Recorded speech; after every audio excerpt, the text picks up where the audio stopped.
Hello everybody, my name is Dratnos, and welcome to this Mythic Plus Week Analyzed. This week's affixes are Fortified, Bolstering, Grievous, and Awakened, of course. This may be one of the roughest one of the roughest fortified weeks on the calendar. It is, Grievous is not impossible to deal with, but it is pretty tricky. It's pretty difficult, especially if your healer is a little bit less geared, perhaps, or not one of the specs that has an easier time handling it. And Bolstering is a huge roadblock as well that in many dungeons will dramatically slow down your pathing throughout each dungeon. So I'm not sure. I think that this might be the worst fortified week on the calendar for the purposes of pushing keys if you're at a level where, the timer is a factor. If you're playing keys at a lower level, if you're doing keys where you're normally timing them by 8 minutes or whatever every time, this week you're probably going to be fine, right? You're going to be timing them by 5 minutes instead, and that's no big deal. But for the high level groups, this week I think is going to be one of the rough ones.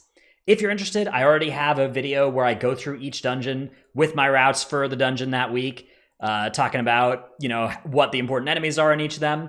And in this video, instead of doing that, I'm going to be talking about what are some of the dungeons that are going to be hardest to deal with in particular, and what are some of the ways that you can deal with this week's challenges with your corruptions and that sort of thing, those kind of choices. So for any bolstering or on-death affix really week in general, the two dungeons I'd single out as being the trickiest are Siege of Borealis, where Siege of Borealis on any bolstering week is rough. Grievous in particular. Bolstering Siege of Borealis, often what you're trying to do, if you're actually trying to time this key at a high level, is to bolster up a spotter and then use it to kill this entire segment here.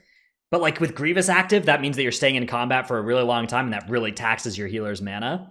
So I think that even high-level groups are going to have a hard time in this week, even if they're good at the bolstering spotter strategy.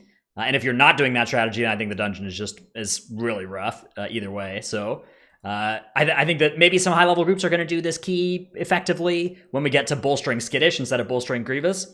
But with bolstering Grievous, I think that this is my top dungeon to avoid this week, Siege of Borealis. The other dungeon is the Motherlode.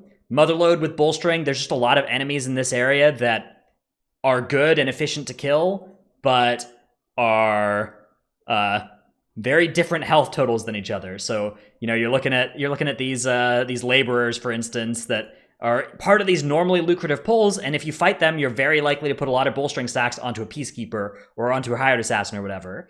So for that reason, my route ends up doing stuff that's different here, and maybe that minimizes the problem of these things, but it splits it. It means you're doing way more pulls to get through the whole dungeon. Or you have to try and fight these pulls, and you need to do something fancy to avoid bolstering being a problem. Either way, not the greatest. So that aside, those dungeons aside, let's talk about the way that you can play your corruption this week to have an easier time. My biggest advice this week is play less corruption than you normally would.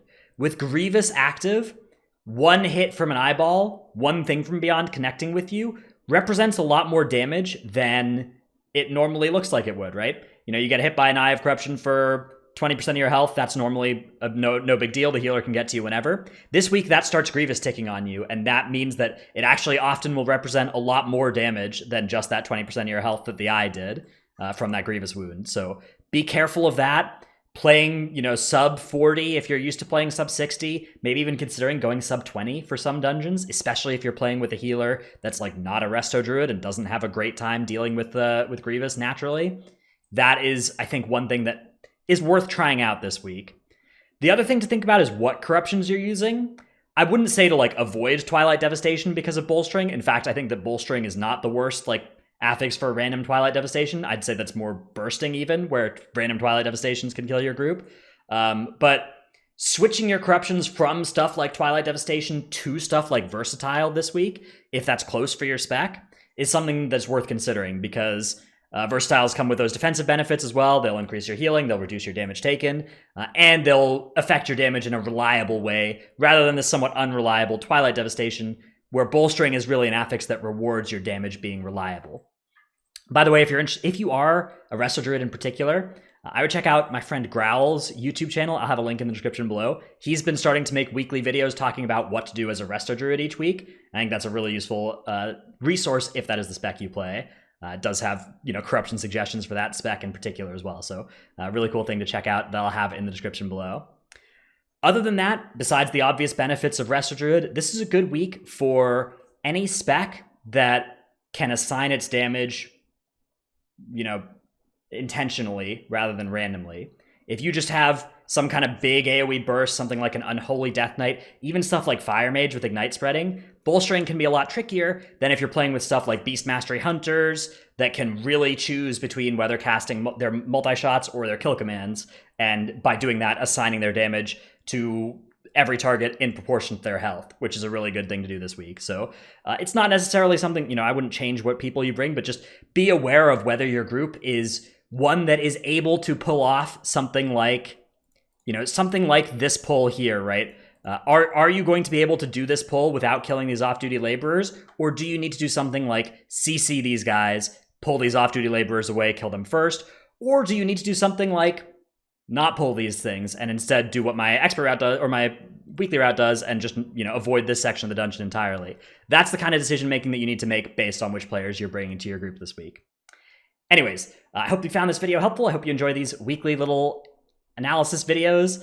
Let me know what you think, of course, and check out all my other videos and my YouTube, my Twitch stream, twitch.tv/Ratnos. If you liked the video, remember to hit like and stuff. Thanks everybody for watching. I'll see you in the next one. Bye.